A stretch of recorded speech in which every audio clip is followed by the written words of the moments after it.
So welcome to WA, the police state.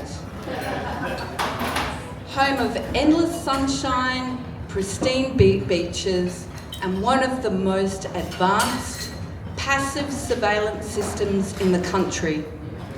In Western Australia, justice is no longer something you attend, it's something that happens to you. Simply drive past a camera, log onto a platform, renew a licence, and the system takes care of the rest. Identification, monitoring, enforcement, billing, no interaction, no explanation, no trial. Welcome to WA, the police state. So how the system actually works. Now, in Western Australia, surveillance doesn't start with suspicion. It starts with infrastructure. So cameras capture the movement, number plates are recorded, data is time-stamped and location-stamped, vehicles are linked to registrations, and registrations are linked to driver's licences. And driver's licences are linked to your legal identity. Now remember this, legal identity. So no police officer needed to form a belief, no one needs to stop you, and no one needs to hear from you. The system identifies first, decides second, and informs you last.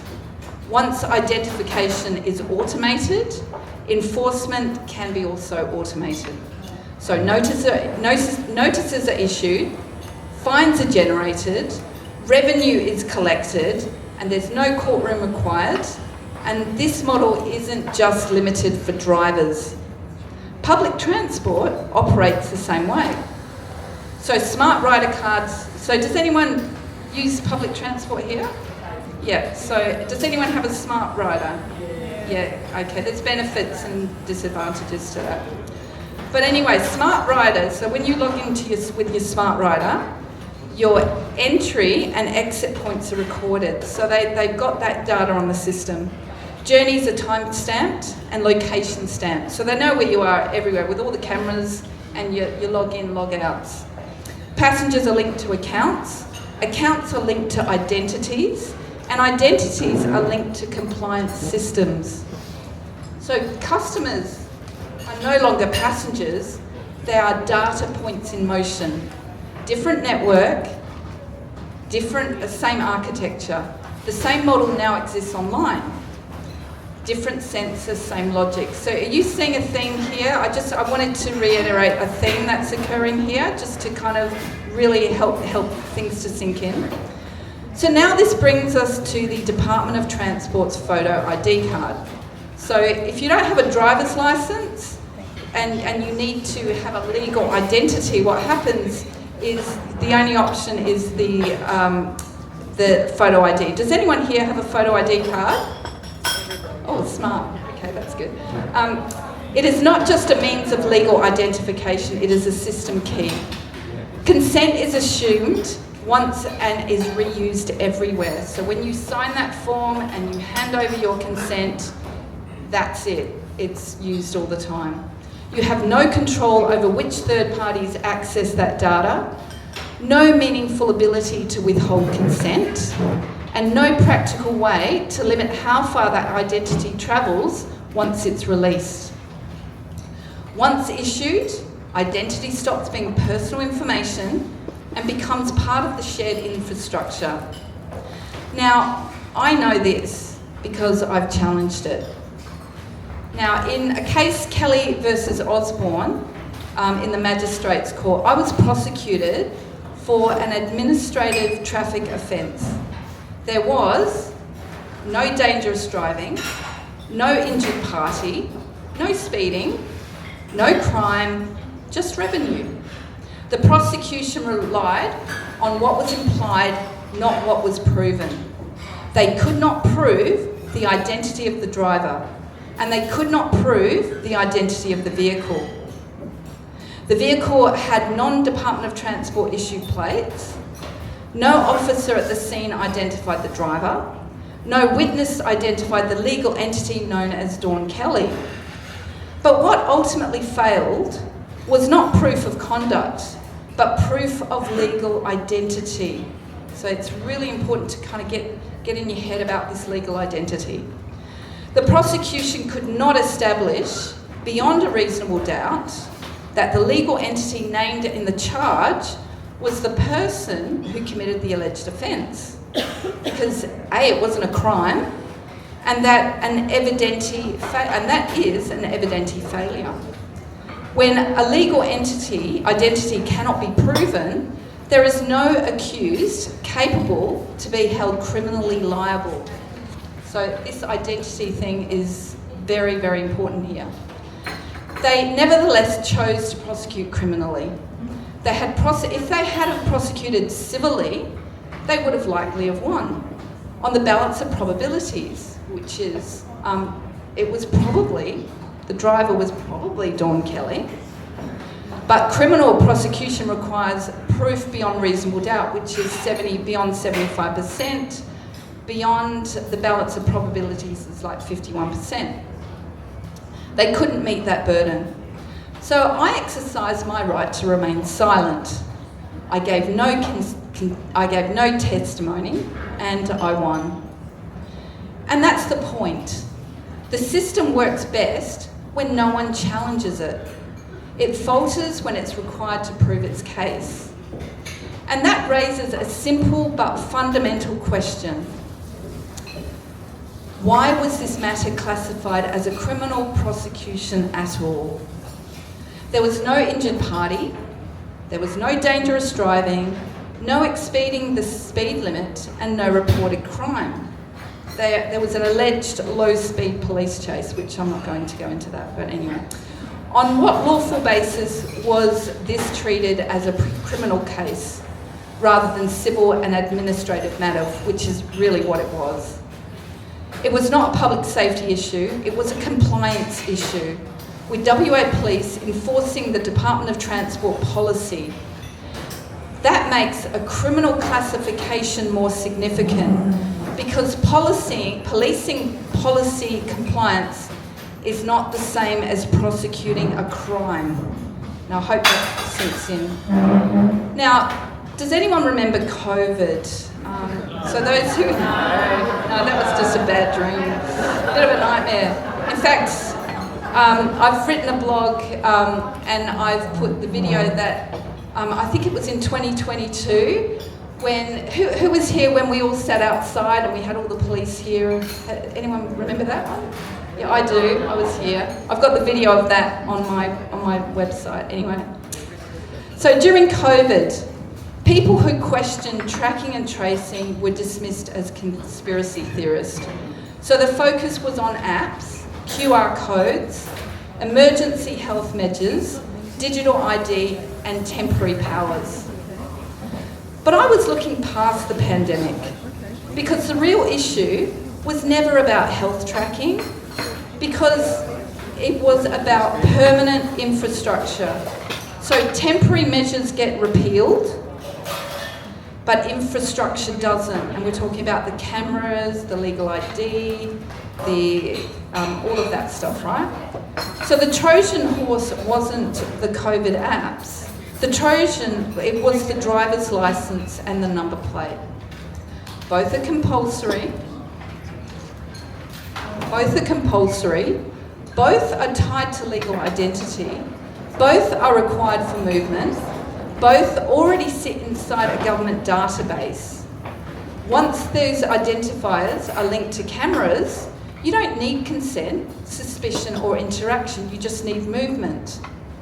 Now that brings us to the automated number plate recognition technology, ANPR.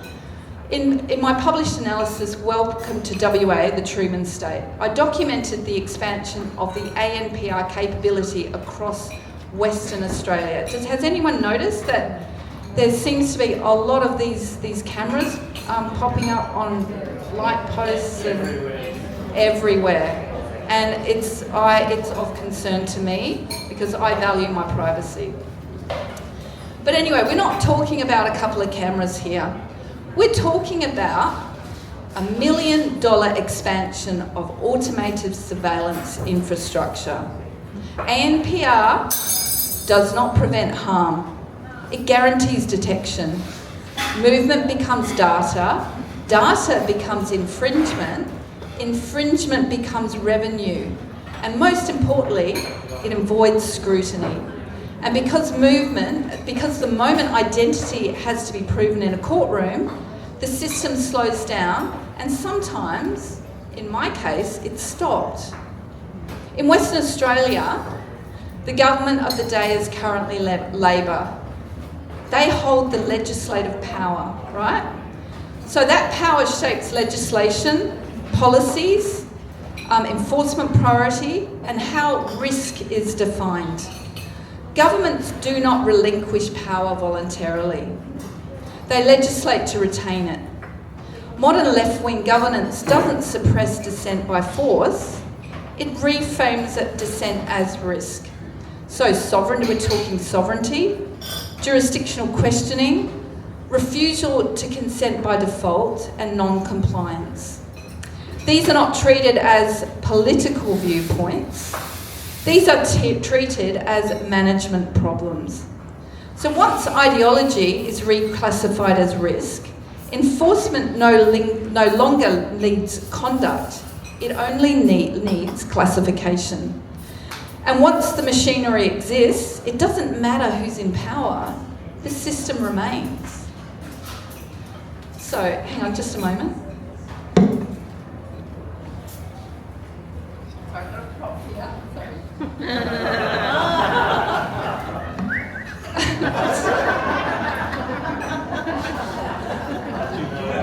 Stop, I'm blushing. Now enters the thought police.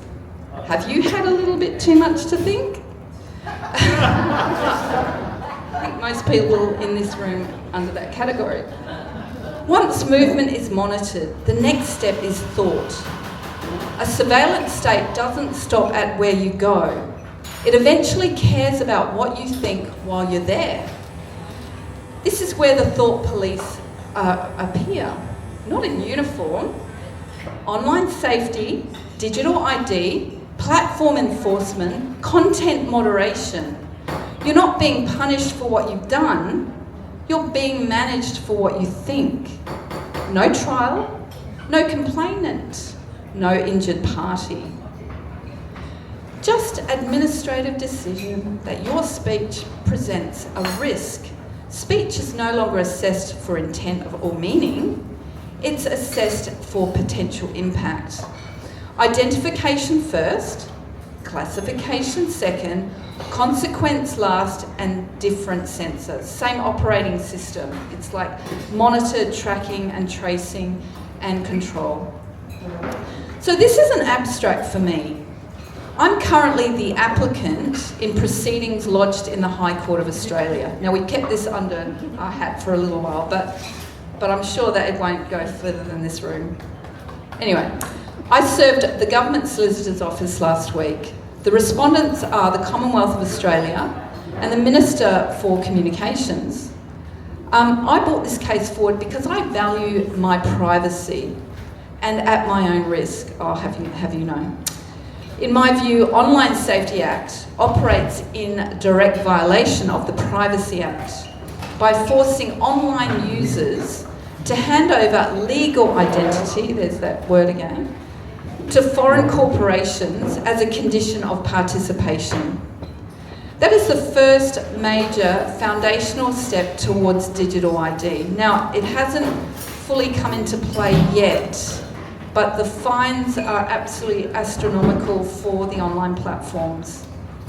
Now, under Section 75, subsection 5 of the Constitution, which exists to ensure that officers of the Commonwealth remain accountable to law, that executive power can be tested and restrained by the court when it exceeds its lawful authority. And that's what we're doing, taking it to court, and I'm a self-representing litigant, and so it's a huge risk to go there, but someone's got to do it.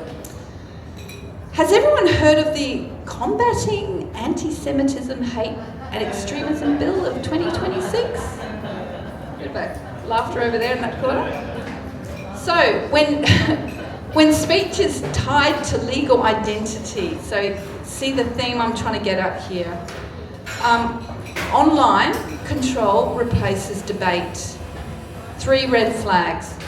So in this bill, there's 3 red flags, which are vague definitions, administrative enforcement, not courts, and speech tied to legal identity. Now, the explanatory memorandum confirms this shift. Now, I've written a blog about this. If you're interested to have a closer look, please dawnkelly.com.au. So what the alarm bells for me is that harm doesn't need to be proven, intent doesn't need to be established, and liability may arise from perceived impact rather than conduct. So if somebody's done something, it could be like a salute or a something or an action, and that if many people have done that in the past, then it doesn't matter your intention, it's the cumulative effect that they're judging you by, and it's like the thought police next level. Now let's take it to another level. Let's talk about the media and peer enforcement. Add media and surveillance scales. Narrative trains behaviour, and the public starts enforcing the rules. Reporting replaces debate, and at that point, the system doesn't need to silence you. You silence yourself.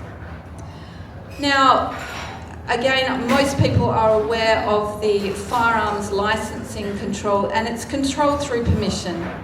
Now, we're adding firearms to the mix, right? In Western Australia, the WA Police firearms licensing, not courts, the police. It is not criminal law, it is administrative permission system. Licences are issued, assessed and suspended and revoked administratively.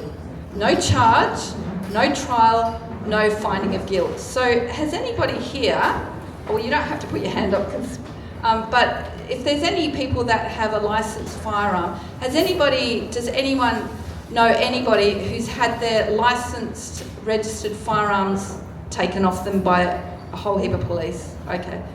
Only a couple admitting to that, which is okay. This is not criminal law. This is administrative permission system. The test is not what you've done. It's whether police assessed you as an ongoing risk. And political risk profiling is not neutral. Views labelled right-wing, left-wing, extremist, sovereignty-based or simply non-compliant can be treated as indicators of risk. Not because of conduct, not because of but because of your ideology. By sovereignty-based, I'm not talking about violence or insurrection. I'm talking about questioning jurisdiction, consent, delegation of authority, and limits on state power. Those questions alone can move someone outside of an approved risk profile, and that's the point. So let's consider this hypothetically. If you do not give the Department of Transport permission to pass on your information to third parties, what if consent had to be explicit, not implied by participation? At the moment, it's implied. What if government agencies had to demonstrate a bona fide proof of claim before exercising their authority? Not by policy, not by assumption, and not by lawful, but by lawful delegation. Now, what if authority had to be shown, not asserted? You know, they look authoritative with the hats and the guns, but what if that wasn't necessarily the case? Who knows? But anyway, the only real remedy that I see, there is one factual remedy to a system built on identity and automation jurisdiction. The moment the matter enters a court, the system must prove authority, identity and liability. And that's why the automated systems avoid courts. ANPR, digital ID, online enforcement and firearms licensing. They all function smoothly until jurisdiction is tested. Jurisdiction equals authority. So the real question becomes, where does that authority come from? In our system, the authority begins with Parliament. Parliament vests its power in the minister. The minister may delegate functions to a government department or agency. That delegation is not automatic. It must exist, and it must be provable. If a department cannot demonstrate a lawful delegation of function, it has no authority. And without authority, it has no jurisdiction. So Parliament at its root means to speak. Symbolically, it is where the mind and the will of the people is meant to be given a voice. So the real question is the government actually speaking the mind and will of the people? Or is it speaking at them, managing behaviour, shaping consent, and calling compliance representation? This was my penny drop moment. In court, I raised the issue of delegation. I asked whether there was the authority, where the authority actually came from. And the response by magistrate was simple. Police don't need a delegation of function to administer traffic law because they're the police, hence the police state thing. That statement revealed everything to me. Not law, not delegation, not jurisdiction. It's about status. Authority was not being proven, it was assumed. And once authority is assumed rather than demonstrated, the court is no longer examining jurisdiction.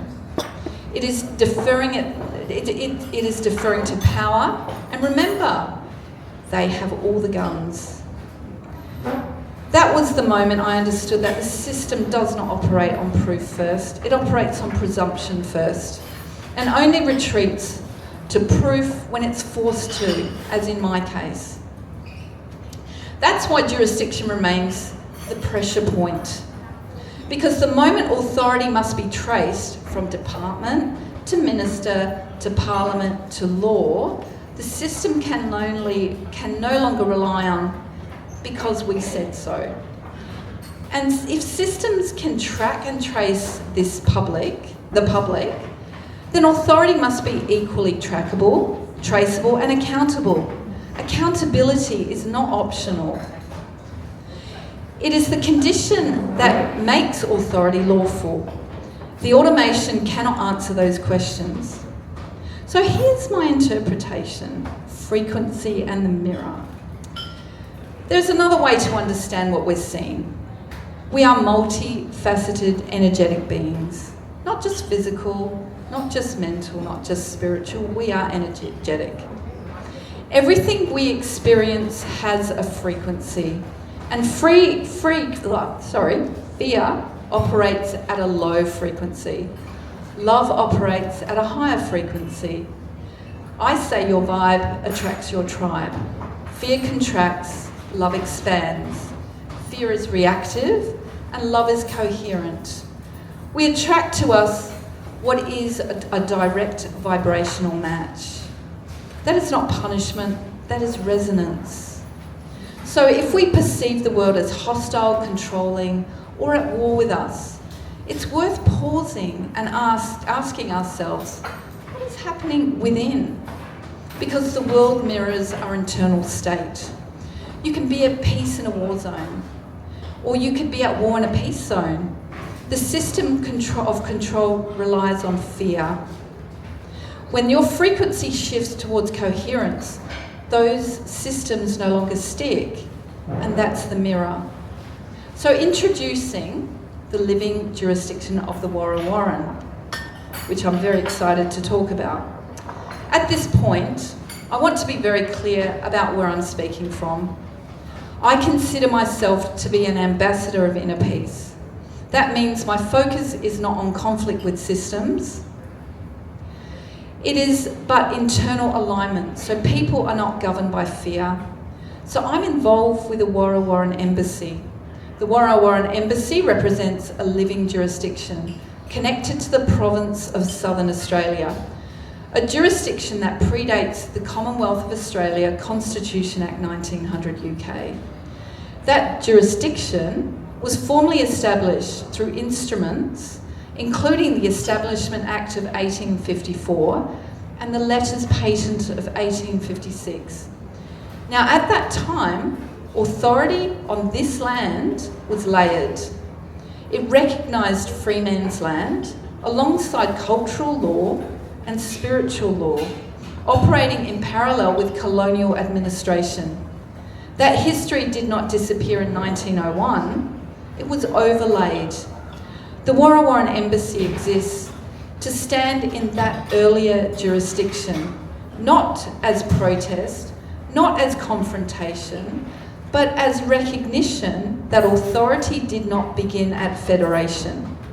That living jurisdiction is held through lineage. That the embassy honours the custodianship and teachings of Grandmother Sandra Ross. I met her in South Australia when I was there to see Johnny Q's court case. It was just the most amazing connection, and again, that was by divine alignment. Anyway, if you're interested, I can talk about that another time. Anyway, her work carried cultural law, spiritual law, and ancestral authority through lived practice. Not written law, lived law. The Warwick Embassy is physically located in Midland, Western Australia. Landgate has formally been notified, and as the City of Swan, and the Archbishop of Canterbury. The intention is not confrontation with state, it is recognition. The long-term goal is international recognition of the Warwick Embassy as a living jurisdiction grounded in lineage, land and spiritual authority that predates the Australian Constitution. Now, that lineage carried forward in the present is what makes the jurisdiction living, not historical. We are not a micronation like Hutt River Province. However, we are connecting with tribal elders and micronations such as Deoterra near Bridgetown. Has anyone heard of Deoterra at all? Yep, okay, only one. I see, it's very micro. I see this embassy as the Ark. It is an ongoing project, and I'm seeking support by way of a committee and collaboration with tribal elders. And if you're interested in being part of this growing movement, please record your interest with Anna, my beautiful friend in green, and Ryan in the blue. He's not as pretty as Anna, but no judgment. Returning to the body. Okay, before I finish, I want to ground this back into something practical. Everything we've talked about today ultimately lands with the human nervous system. Chronic surveillance, constant compliance, and risk-based government don't just affect politics, they affect the body. That's the work I do outside of courtrooms. Now, I'm a bioelectric therapist and I run a clinic in Midland supporting people dealing with stress, overload, and nervous system exhaustion. So if any of today resonated with you, not just intellectually but physically, you can find my work at dawnkelly.com.au and bioelectrictherapy.com.au. Because while systems run on identity and automation, healing still happens when people connect. Thank you.